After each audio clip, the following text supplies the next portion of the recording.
I'm here in Spooner today with Dave Zebro, Regional Warden for Wisconsin Department of Natural Resources. And Dave, we're talking CWD and the baiting and feeding ban. Can you tell us a little bit about it?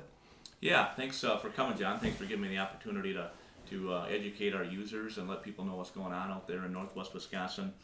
Since we discovered CWD, we do have a permanent ban on feeding and baiting.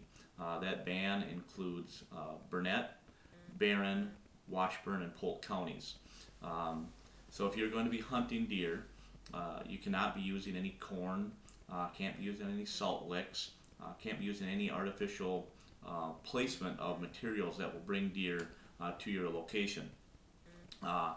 You can use food plots. If you plant an area with alfalfa or corn or beets, those are legal. Food plots are not prohibited by the ban. It's just the placement of bait that's going to attract deer to those areas. Okay.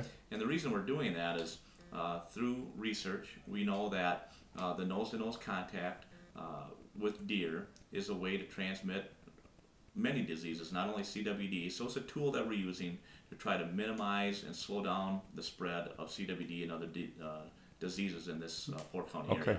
Dave, we also talked a little bit about scents and lures. Can you explain what is legal and what is not? Yeah, you bet. Great question. You know, right now we're in the heat of the rut. It's the 14th of November today, and people are using a lot of these scents, and there's often a question of, you know, is that a bait? Is it an attractant? What can we do? Kind of two prongs to the scent question. If hunters are using 2 ounces or less, if they're squirting some like on a mock scrape or putting some scent on their boots, there's no rule that prohibits that. It goes by quantity though. 2 ounces and less, no rules. You can use those scents and it can remain out at your stand or at your site. If you use more than 2 ounces, use the big drip bags or other devices that you have more than 2 ounces in.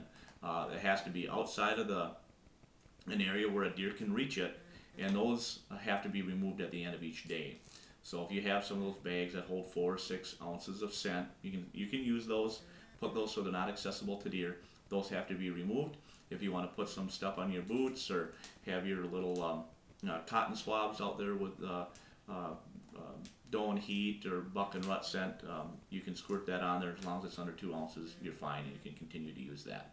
Okay. How about recreational feeding for deer? Is that allowed? No, recreational feeding for deer is not allowed either. So when the ban, which was enacted by the legislature, our secretary's office actually enacted the ban based on the statute.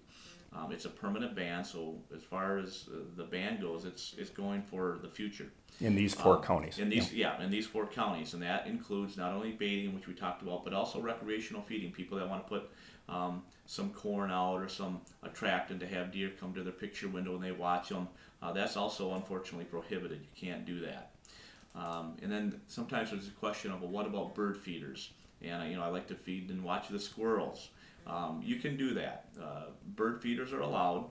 The bird feeder has to be set to a level that it cannot be reached by deer or other, you know, elk or, you know, those types of animals. But if you want to have your bird feeder, we certainly encourage you to do that. Watch the squirrels and the birds throughout the winter.